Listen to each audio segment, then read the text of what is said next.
Before we jump into our show this week, we want to take a second to call attention to what's been going on in America this past week.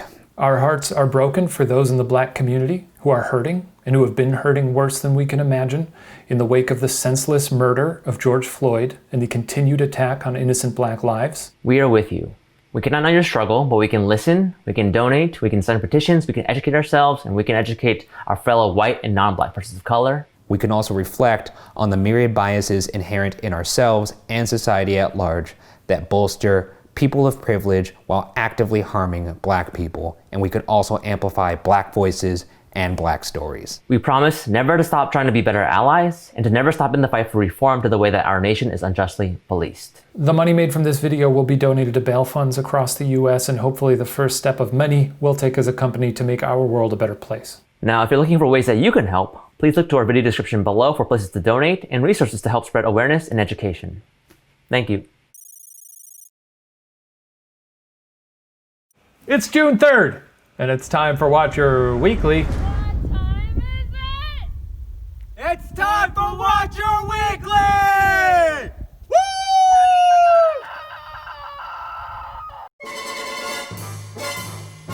Welcome to Watch Your Weekly, presented by Breather, a show where we kick back, chat, and answer your guys' questions to the best of our ability. As always, if you'd like to submit questions for this show, you can swing by We Are Watcher, YouTube.com/Watcher, Patreon.com/Watcher, Facebook.com/Watcher Entertainment. We're gonna be drawing questions today from our YouTube community tab. Today we're talking deep cuts, but before we get there, how's the week going, guys? How's your week? It's going great. Looks identical to the last week. Yeah, I've been watching Avatar: The Last Airbender. That's real fun. I'm rounding season 2. That's a nice way to spend your time. It's on Netflix now in the US. Drinking a lot of coffee. Do you make your own coffee or do you purchase your coffee? No, I brew it at home. Some people I know, they will go and get coffee now from a coffee shop because it helps you feel a little bit more normal. Yeah. I guess I don't want to be a vector, I don't want to be a vector. As long as I can do it from home, I do it. In the before, I did like to go to a coffee shop here and there. It's fun, get coffee with my brother every week or so. Expensive. That's cute. Welcome to Here's What You Do, An advice podcast from an optimist. a pessimist, and a nihilist. Yeah, we have fun. What have you guys been up to? Well, I actually went outside. I got sunburn on my thighs because you think it's undercover so you don't apply sunscreen. But I will say I was very happy with the burn because it made me feel alive for the first time in 3 months. I mean, but melanoma is a real thing, so careful everybody. Don't just go outside and start burning yourself up to feel a momentary high. Ryan, do you remember the motion picture Sunshine where they look at the sun and get all hopped up on it? That's Steven right now. I was definitely masked up. I don't think I was within like 20 feet of anybody. If you go at an early time or even late time, those are the optimal moments to be enjoying the beach. Let's move on to our next segment, which is announcement time. Yeah, sure. There you go. Well, I think we've already announced this, but it's worth reiterating. We've got a new podcast channel where we've been posting Here's What You Do, our new podcast. It's wonderful. Worth listening Video to. form. You could see us In video form. Subscribe. Oh, subscribe. Yes. Oh yeah, Rate, subscribe. You should review. subscribe to it. Oh, another exciting thing. We have a new episode of Weird Wonderful World this week in which Ryan and I go on a soda pop odyssey. We do. We drink soda until we're sick. Quite literally. I think we were not well at the end of that video. You could also argue that we frightened/terrorized an older man in that video. But a sweet man, a sweet, sweet man. It's a fun episode. Ryan, as you know, is a root beer connoisseur. Maniac, yeah. Wait, is that the season finale? It is, in fact. So it's never coming back. I can't confirm or deny. Let's move on to the question and answer portion of this show. Questions, answers. Yeah, let's hit it. Who's got a spicy one to start us out? I could start here. This one's Give us a actually real quite spicy. spicy one, Bergoo. This comes from a Patreon from Jen Lansing. Have you guys seen the Watcher Who Wins in a Fight bracket? And do you agree with the results? I have not seen the bracket. Now Shane, Steven, you both have seen this bracket now. Oh yeah, it floated my way. We've seen this bracket. A quick rundown. We've got Ryan Bergara versus Lenny the Squirrel. We've got Katie LeBlanc versus Jelly Beans. We've got Shane Madej versus Stefanos. Steven Lim versus Lightnan Berquinga, which is Ryan's Carsona. Yeah, great. Brittany Lee versus the Professor. Chef's Kiss versus Shane's Mustache. Shane and Ryan's Secret Handshake versus Shane and Steven's Secret Handshake. And then one that I don't understand, which is a piece lettuce graphic versus Keza. So. Oh, has the whole thing been finished? The bracket Oh, is I complete? see. They go bracket to bracket here, yes. I'm really pulling for Lightnan Berquinga. Yes. Oh, wow. Oh, wow, the winner. Okay, no, whoa. Interesting. This is crazy. Yeah, I lost to Lightning Berquinga in the first round. Something seems wrong about that. I'll let that go. He's a really compelling guy. Everybody likes him. Yeah, for sure. And then Brittany Lee gets taken down by the Professor. That's fair. Sorry, Brittany. I think that's fair. Now, we're saying a fight here. Are we saying like a physical altercation? It does say who would win in a fight, I guess. Because, I don't know, man. I think I take Shane down in a fight, but I don't think I beat the Professor. I agree with that. Yeah, the Professor seems to have beat out everyone, so we are all losers here. Well, anyways, let's move on to the next cue here. I've got one. This is from Rabbit of Carabanog. What's your guys' worst childhood injury? Emotional or physical? Oh. Jesus Christ. I guess physical. We'll go physical. Have you guys broken any bones? I have not Yep. broken any bones. I'll keep it short. I was getting on a bus. It was raining. I slipped. The step was really high. I closed this What? door. The step was like probably half my height because I was a child, and I slipped, and my knee just kind of scraped the step. Oh my gosh, it hurt! And then I was like, all my friends were there, so I was like, oh, but it didn't hurt that bad. No problem, I'm good. I roll up my jeans, and all I see is a flap of skin folded up like this, and just a. And I went to the doctor, got stitches. I don't know if you can see it. Can you see it? You can't. No. It's almost gone. Oh, maybe a little discoloration. Anyway, what about you guys?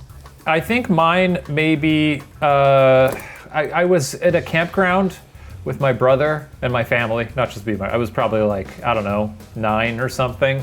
My brother and I were riding our bikes everywhere. And you know, there's this thing in campgrounds where if there's like other kids there, you're just suddenly friends. And this weird kid was like following us around the general store, and he was like, are you guys riding bikes? I'll ride bikes too. And we were like, all right, dude. So me and my brother were riding our bikes, and we were going down this gravel hill, and I was going too fast, and I hit the brakes, and I flew over the handlebars and just skidded across all the gravel. My brother was like, oh my God, are you okay? He ran over to me, and then this random kid was like, are you okay? What do your parents look like? I'll go get them. And we were like, I guess. I was just real scraped up. I had like scrapes on my legs, scrapes on my belly, scrapes on my arms. And then we were camping for like another 5 days, so I was just chilling. It was fun. And then several decades later, you would have the same injuries repeated. Pretty close to it, yeah. While running. That's probably my worst adult injury. I still kind of have scars on my hands from it. We're approaching the anniversary of my summer of blood. It spawned the very famous episode of you and Unsolved wearing the fingerless gloves. That's right. People were like, whoa, Shane looks super cool wearing those fingerless gloves. Nobody said My hands were scabs. Anyway, that's me. Ryan, you fell into a pile of bricks, right? Yeah, I think, well, it's either that, if you're a fan of Unsolved, you will know or you will remember that I fell off a tree while playing hide and seek into a pile of bricks. The scar, I don't know if there's actually a scar. It did draw blood on the back of my head, but it didn't need stitches, so I've actually never checked to see if I have a scar. Other than that though, let's see. There was a time when I was 12 or 13, and this did leave a scar. I was playing airsoft in the backyard with some kids around the neighborhood. You know how you do that? Their dad was hosing down like their porch, and I was running across the porch and I slipped. They just so happened to have a bench press. The pole that was sticking out of the bench press hit my airsoft mask, which had these like eyes that were mesh, and it hit the mesh, and the pole pushed the mesh into my face, and it got stuck in my face. I actually still have the scar. It's like just the slightest of lines right here, and kind of like right there. But I had like an enormous scab and scar for like all of 7th grade. Looked like a monster. Okay, next question. I chose this one because it was very funny. I do wonder sometimes if we should do this. It's from Paul Robilotto. Will you do a collab with the guys from BuzzFeed Unsolved? Very Should we? Funny Steven over here. Funny Very guy. good. Maybe. I don't know. Maybe. Mr. Maybe we will. Mr. Funny, they call him. Well, the characters over at BuzzFeed Unsolved, I think their names are like, their stage names are Ryan and Shane, right? Ryan and Shane, yes. Yeah, Right, I've okay. met Brian, and what was the other guy's name? Those are the Brian real names. Cramblish and Brad Pistachio, I think, are the actors that play them. Yeah. We should hit them up. Let me know if anybody has their contact information. Send it over. Are you referring to Pistachio and Cramblish? Yeah. I think that about does it for questions for now, but as always, we'll be answering more over on Watcher Weekly Plus. Swing over to patreon.com/watcher for that. But now, a segment. We today are going to be doing some deep cuts. Deep cuts, deep cuts, deep. That's the theme song for this segment. Well thought out. Today we're going to be reacting to our very first BuzzFeed videos. This was a fan suggested segment, so if you have other segments you want to suggest, let us know in the comments. We'll do it. Or in the C tab, baby. C tab. Yeah, baby. Go to the C tab and order a segment. We'll see you in the tab. I was thinking about this last night, and my first video is incredibly unexciting. This was before I was even a fellow, which is when you really start hitting the ground running with making videos. But I was an intern, and I remember my boss, Kate Sosa. Kate was your right boss? When you Yeah, first she started? was. She is really the entire reason I ever had a job at BuzzFeed. I'm pretty sure they were like, I don't think Shane's good enough for this. And I'm pretty sure Kate really stuck her neck out and said like, I really want him on my team. So I owe everything to her. Let's just hit play on it. Oh, Yeah, that's so- hot music. It's hot music for sure. As you can see, it's unusual facts about Diet Coke. Very thrilling. Wow, this is so unusual. Look at this text 1982. treatment. Oh, did you flip that can? Yeah, you bet I did. Yeah, this was right before the holidays. The internship was almost up. And Kate, I remember, had said like, we need extra videos for Christmas time. Can you just pick one off of this list of pre-researched videos to make? And these fact videos were just like bangers. Yeah. I did some fancy graphics. Not too Who are those fancy, guys? but I believe that's Chris Lamb, who was in the internship and fellowship with us. He sat next to you in our intern table. Yeah, Intern still island. did. Very nice guy. There we are. Oh, very nice. You did the classic Mentos trick. A classic Mentos trick. Boom. And I remember Yeah. being at home around Christmas, and this was my first video that went up, and I was like, wow, I can't believe it. It's up on BuzzFeed Blue. It was fun. What is it called now? Multiplayer? Now it's multiplayer, yes. Yeah. It was interesting when you would put your first video up to see the views and response that it was getting in comments. For me, that was the first time anything like that had ever happened. So Yeah. Yeah. it was a strange concept. I think I only had a total of about 11 comments on my previous internet work, which was extreme science. By the way, that video now has 821,000 views. That is, That's good. that's pretty That's, good. pretty good for that. This is the mother-daughter tequila taste test. Now that's a name I have not heard in a very long time. To Macy, because I'm so proud of her. So to Macy, because I'm so proud of her, because she's so, okay, I won't cry. So that's Macy. yes, She's yes, actually, I Macy. believe, the head of BuzzFeed video right now. No, is I think so. She was that's on. her and her mom. She was also on Test Friends with us. She was. Yes. Macy's great. Oh, that's Caroline. Man, Okay, so is this a video throwback. started because Are these their actual moms?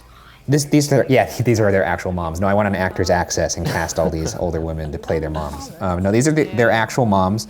This video started. I think I was just like, what if we just did like a mother-daughter tequila taste test, and we quickly rounded up a bunch of moms around the office. Give us like the director's breakdown. I think people can relate to it, whether it's like a mother-daughter pairing, a mother-son pairing, a father-son pairing. They could relate to that familial activity of drinking together, which was at the time not very well represented in media in terms of like, it was kind of like more of a taboo thing, I would say. So people found it very relatable, which was BuzzFeed's thing. I gotta say, the lighting on this is pretty good.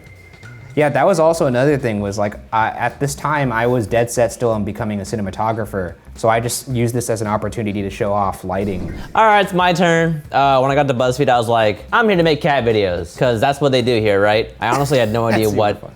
what they do at BuzzFeed when I joined. Was this an AFV video, Steven? This was one of those compilation videos where AFV would allow BuzzFeed to use some of their footage. And so I like compiled a bunch of videos of cats knocking stuff over because I found that hilarious. So you wanna enjoy this masterpiece. All right, so check this out.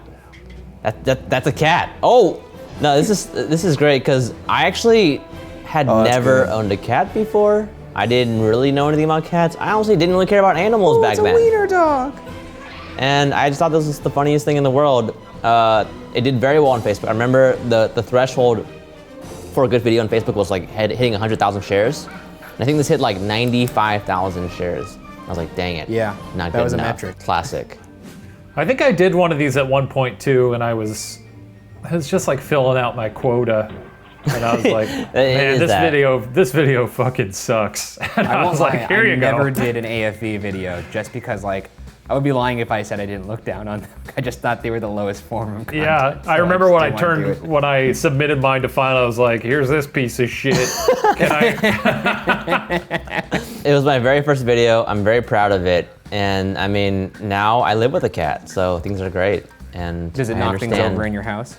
He does not actually. He's very good at chilling, and when he like does that. knock something over or like bump into something, it's just like, just to let me know that something's wrong. Like he's hungry or thirsty or he wants love, wants to be held.